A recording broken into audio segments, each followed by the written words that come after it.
Hi, this is Jeff Holsinger with Team Horizon. This is going to be part 2 of the new Extreme Flight Falcon 1.8 3D jet that they just recently started shipping. And like I said during the build video that I went over everything with, I would come back and let the guys know kind of what I thought of it after I've flown it. So I've got a few flights on it now. Really in bad weather. Every time I've flown it, it's been 18 to 20 mile an hour crosswinds, but I fly with a gyro system, so it was doable, but I wouldn't suggest trying to do it without a gyro. But anyway, let's go over the airplane and some of the throws and, you know, about the settings that I've got it set at. I've not got it set up for 3D. I've got it set up for just basically general sport flying, but the throws are pretty hot, but they're not quite what they recommended on the video if you watch it from the manufacturer. And I'll go through the throws very slowly because I watched the manufacturer's video and they go through those throws so fast that you can't really see the numbers, what they're trying to show you. So I'll make sure that everybody sees them here. But anyway, just a quick overview of the jet. This one's got a King Tech 102 in it, and I tell you, it's quite a bit of motor for the airplane. I know they recommend something a little bit bigger for 3D thrust vectoring, probably high alpha and hovering around and doing torque rolls. I don't know if this engine is capable of doing it. I kind of doubt it because what are we talking about 22, 23 pounds max, and the airplane weighs 16.2 pounds. You put a half a gallon of fuel in there, which is another 3 pounds of weight. So it'd be really marginal to try to hover the airplane on a 102. But if you're just going to do it and use it for sport flying, I'm telling you, I take off out of grass, and it comes out of the grass in about 50, 60 feet. And I live in Dayton, Ohio, so right now our grass is kind of long and it's kind of wet and damp, so it's not going to have any problem flying out of a grass field. I also did the maiden flight on this thing at Muncie, Indiana, at the AMA field on the asphalt, and of course on asphalt it comes right out of off the asphalt just fine. But if you look at my setup, obviously I'm going to use the Synapse gyro system because of being sponsored by Horizon Hobby. The Synapse gyro system is really fantastic in this airplane. I'm not going to go through how to set that up, but I may do a Synapse setup gyro video at some point in time, but there's several of them out there that you can go online and watch the guys how they set one up. But I am going to show you where I'm at with the gain settings on this one and kind of go through that a little bit with you. Anyway, I'm show you here the battery setup. The CG came out just perfect on this one. I'm using two 2000s, and then underneath the 2000 for the ECU or the turbine itself, I'm using a 2200 3-cell live fee. So that's what I'm using up front in the nose for the CG. And the CG, when you buy this thing, you'll get a fixture that goes around the wing tube, and it's dead perfect on the CG with that battery combination and this engine combination. So anyway, we'll look down underneath the airplane a little bit. There's nothing different here. This is what the gear look like when they go up and down. They're JP Hobby gear. I've got JP Hobby gear in a lot of different jets that I've got, and I've always had pretty good luck with them. And these work real well.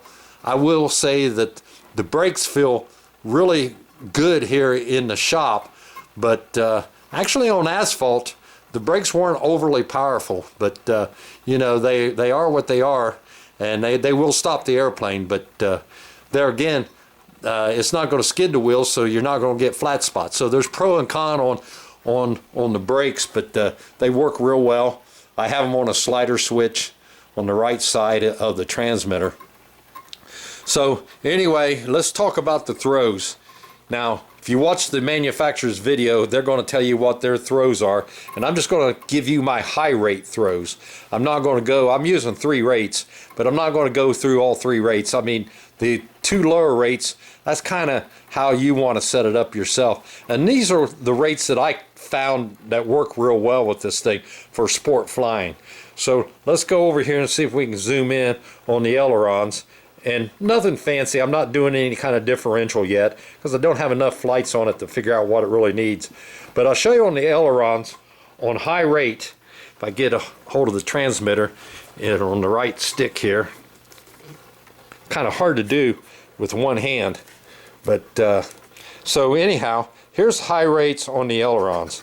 So if you look down, I'm about 20 degrees down and about 20 to 21 degrees up, and that's my high rate. So 20 down and 20 up on the aileron, and I flew it kind of on mid rate, you know, just to fill it out.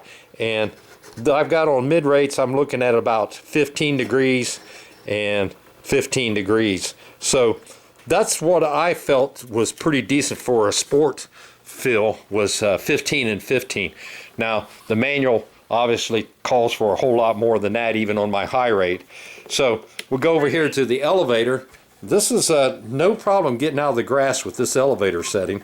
So anyway, so let's see what it is. On the elevators, I'm running about 20 degrees max deflection up, and of course 20 degrees down.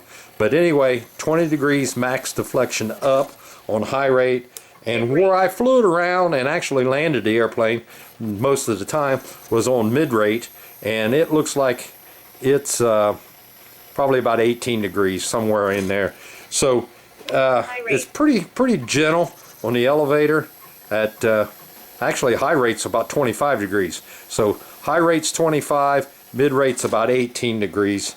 And it felt real good on mid rate, and I actually took off out of the grass today on mid rate, and it worked real well. So there is the elevator. Now the rudder, it's pretty simple with the rudder. You know, most rudders is you just get all you can get in it. So right now I've got the rudder set at on high rate at 28 degrees for max throw in basically both directions. So that's where I'm at on the rudder. Let's go over here to the flaps. Now the flaps on this one, it lands real well at this flap setting.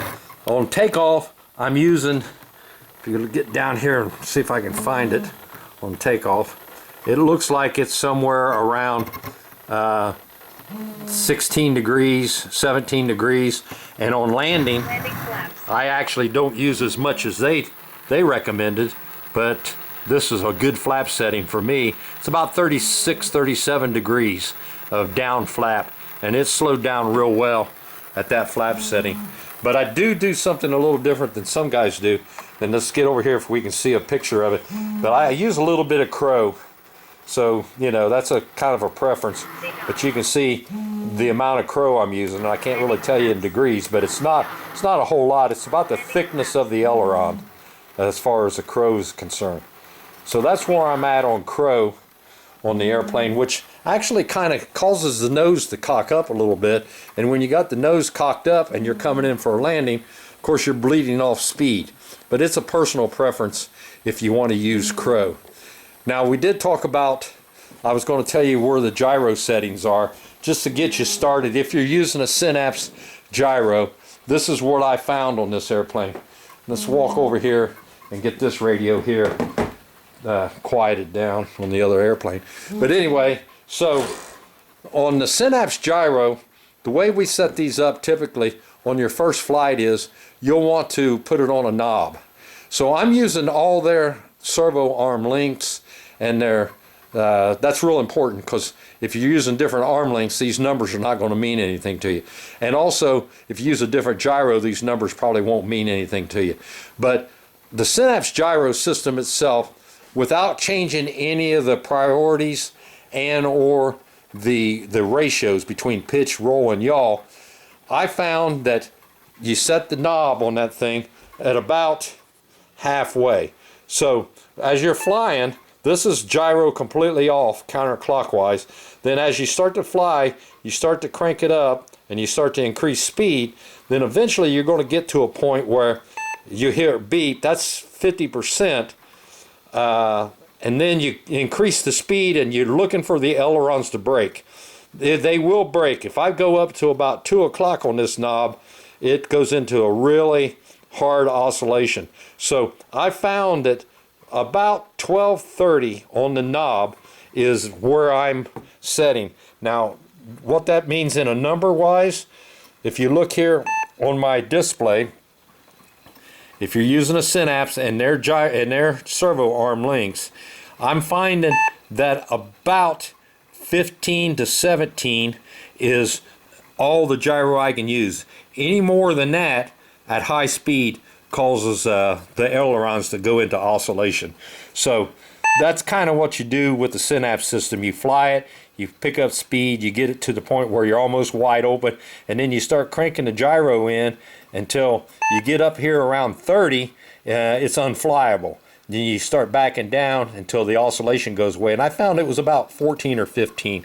And once you get your max number, then you can transpose it to a switch using a digital switch setup. And if you're familiar with Spectrum radio systems, you'll understand how to do that, or I'll do a video at some point in time. But anyway, that's where I'm at on the gyro. This airplane without a gyro, and of course, let's give it a fair shake. I've been flying it in 18 to 20 mile an hour crosswinds. It's a handful with no gyro on at all.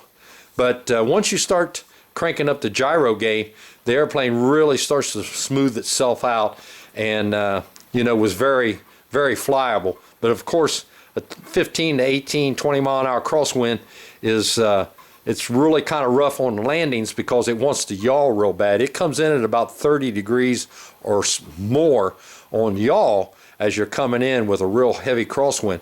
But of course, with the Synapse gyro system, it stabilizes the wings for you, and I didn't have any problem with trying to get it on the wingtip or anything like that on a crosswind landing.